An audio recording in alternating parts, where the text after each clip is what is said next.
ธาตุหลวงเวียงจันทร์ในมือปกติหลังจากเลิกเวียกเลิกงานพี่น้องนี่คือท่านผู้ชมเห็นอยู่ในเบื้องหลังผู้ค้าเองในจุดหน้าธาตุหลวงก็วันหน้าท่านผู้ชมจะเห็นจะมีผู้คนมาถ่ายรูปมาขายตัวนกเอาสามารถขึ้นไปบูชาจุดธูปจุดเทียนบูชาได้เพราะฉะนั้นขอเชิญร่วมเป็นเจ้าภาพสูตรพระอภิธรรมและเจ้าภาพภัตตาหารเพลนำประเทศเสด็จมาที่คณะประจำชุดการองค์การพุทธศาสนาสัมพันธ์แห่งสปป.ลาว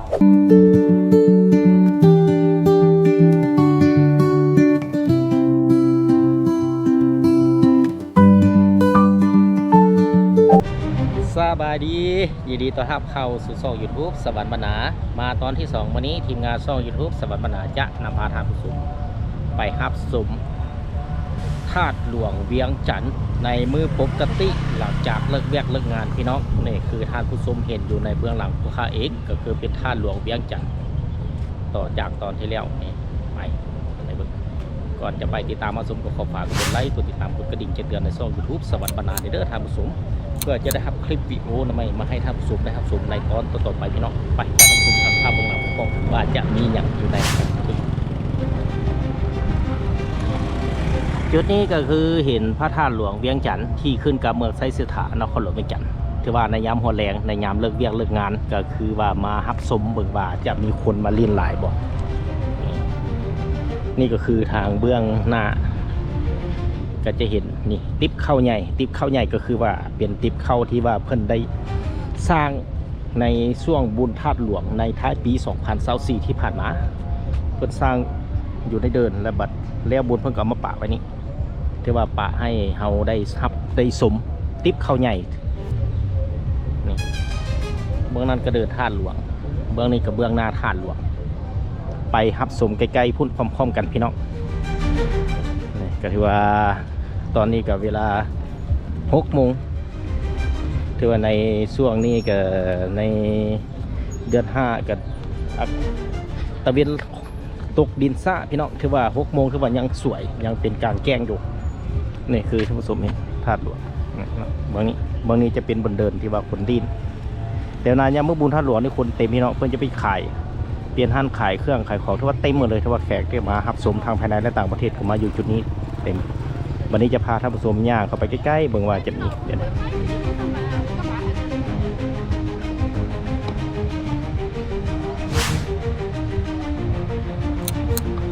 ก่อนอื่นต้องขอขอบใจ FC นาฮักทุกคนที่ให้การสนับสนุนช่อง YouTube สวรรค์บรรณาด้วยดีเสมอว่าด้วยท่านผู้ชมเพื่อจะได้รับคลิปวิดีโอใหม่มาให้ท่านผู้ชมได้รับชมในตอนต่อๆไปพี่น้อง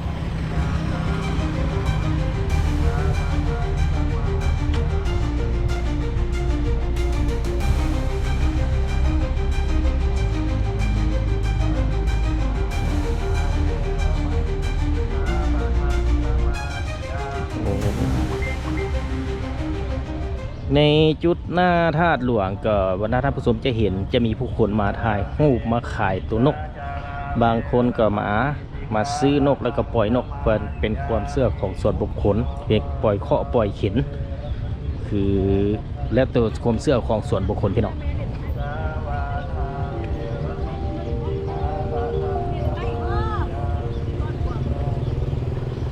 จุดเบื้องนี้ก็จะเห็นพระเจ้าไซเศรษฐาที่อยู่ในจุดนั้นพี่น้อง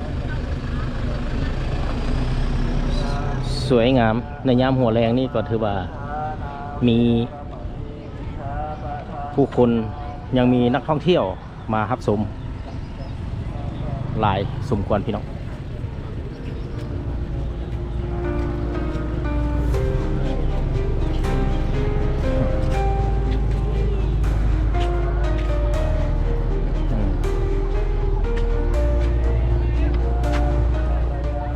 พระเจ้าไซสิทธา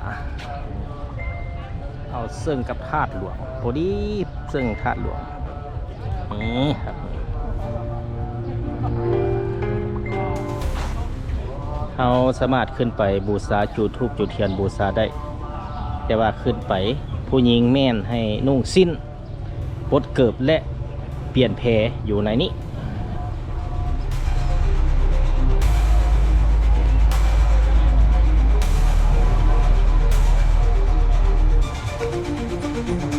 เ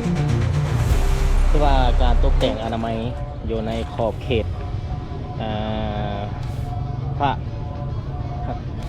พระเจ้าชัยสิทธาก็มีการอนามัยปรับ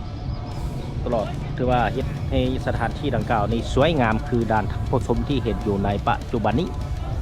ถือว่าเป็นอีกหนึ่งสถานที่เป็นบ่อนดึงดูดนักท่องเที่ยวทางภายในและต่างประเทศที่ว่ามาในนครหลวงเวียงจันทร์ก็จะได้มารับชมท่านหลวงเวียงจันทร์มิ่งขวัญของชาวนครหลวงเวียงจันทร์พี่น้อง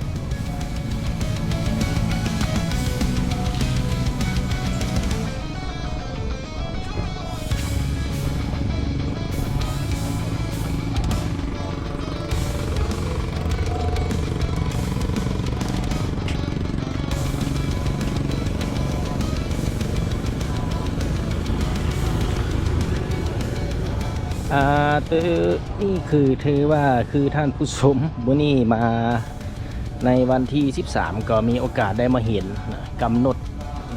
ปลายนี้ก็จะเป็นกำหนดการบำเพ็ญกุศลพระอาจารย์ใหญ่มหาบุญมาสิมมาผมอดีตประธานศูนย์กลางองค์การพุทธศาสนาสัมพันธ์ลาวละสังขารวันพฤหัสที่ 17 เมษายน 2025 พุทธศักราช 2567 เวลา 0:22 นาที รวมอายุได้ 92 ปี วัดสายุการ 72 พรรษา สรีระสังขารบำเพ็ญกุศลอยู่ที่หอธรรมมัสภาวัดพระธาตุหลวงเหนือเมืองไสสิทธานครหลวงเวียงจันทร์คือกำหนดการประจำวันภาคเศร้าฮับอานุโมทนาทาน 11 โมงพระสงฆ์สันพัตตพานเพนภาคบ่าย 12 โมงฮับอานุโมทนาทาน 17 โมงสูตรพระอาทิธรรม 19 โมงฮับอานุโมทนาทานกำหนดวันถวายพระเพลิงวันเสาร์ที่ 17 พฤษภาคม 2025 กงกับมือแหม6 ค่ำเดือน 6 พศ 2568 เพราะฉะนั้นขอเชิญร่วมเป็นเจ้าภาพสูตรพระอภิธรรมและเจ้าภาพพัตตาหารเพลนำปะนะในแต่ละมื้อคณะรับผิดชอบจัดงานคือเบอร์โทรท่านผู้ชมเห็นอยู่ในนี้ก็ถือว่าแกบัดนี้จะพาท่านผู้ชมมารับชมอยู่ใน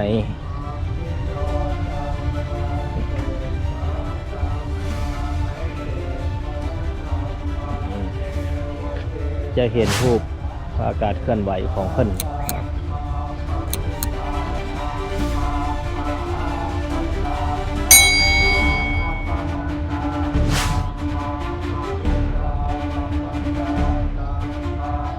ก็ที่ว่าคือท่านผู้ชมเห็นนี่ก็จะเป็นรูปภาพการเคลื่อนไหวของเพิ่นเองตั้งแต่เพิ่นและเริ่มเข้าพรรษาจนได้72 พรรษามาฮอดในปี 2025คือท่านผู้ชมเห็นอยู่ในนี้ก่อ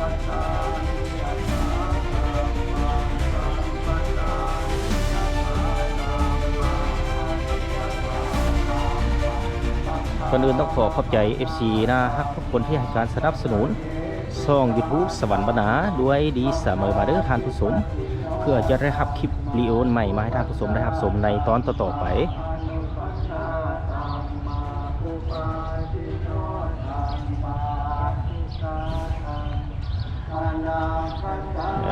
ถือว่ารูปภาพนี้หลายพอสมควรในการเคลื่อนไหวของเพิ่นในแต่ละระยะนี่ตัวอย่างคือจุดนี้ภาพการเคลื่อนไหวศาสนากิจของพระอาจารย์ใหญ่มหาบุญมาสิมมาผมประธานศูนย์กลางองค์การพุทธศาสนาสัมพันธ์ลาวโดยรวมแล้วเพิ่นก็จะเป็นใส่หัวข้อเดียวกันในรูปภาพต่างๆเป็นหัวข้อแบบเดียวกันเลยบรรดาท่านผู้ชมที่ผู้ข้าได้อ่านเมื่อกี้นี้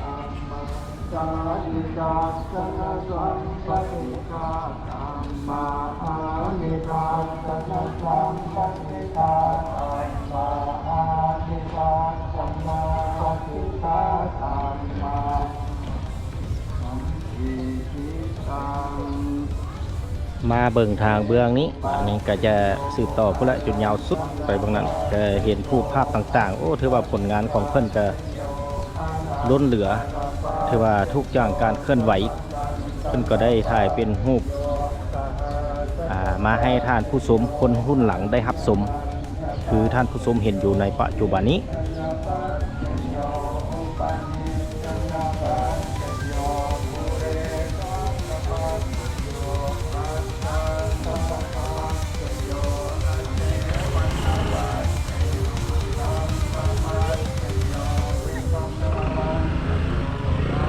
เป็นอย่างไรท่านผู้ชมคนอื่นต้องขอบใจ FC นะครับทุกคนที่ให้การสนับสนุนช่อง YouTube สวรรค์บรรณา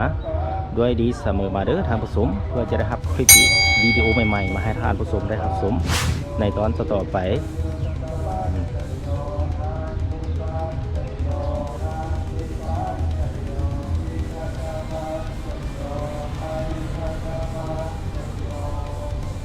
มีรูปภาพการก่อสร้าง